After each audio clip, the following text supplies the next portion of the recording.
अब हम حرف اضافے کے بارے میں گفتگو کریں گے۔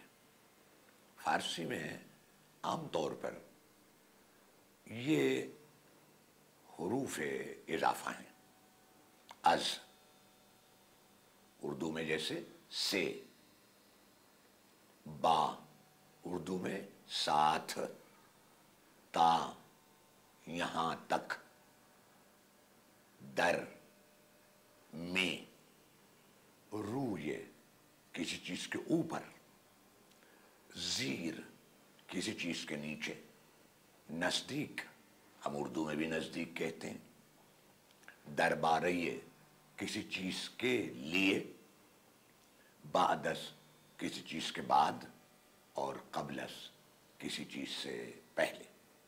یہ فارسی میں حروف اضافہ ہیں۔ من امروز کتابخانه درس میخوانم.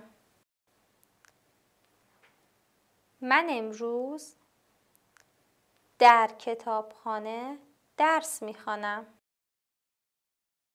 من امروز در کتابخانه درس میخوانم. ما صندلی می نشینیم، نه صندلی. ما روی صندلی می نشینیم، نه زیر صندلی.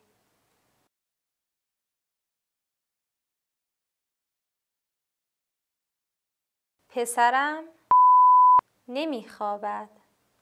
برادرش کار می کند. پسرم بعد از ظهر نمی خوابد.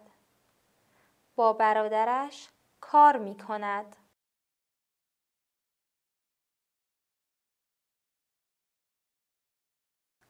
آنها که دانشگاه زندگی می کنند، نه دور دانشگاه. آنها نزدیک دانشگاه زندگی می کنند، نه دور از دانشگاه.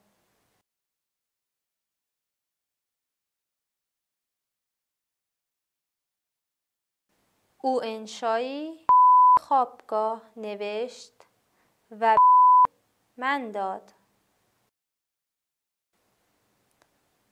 او انشایی درباره خوابگاه نوشت و به من داد.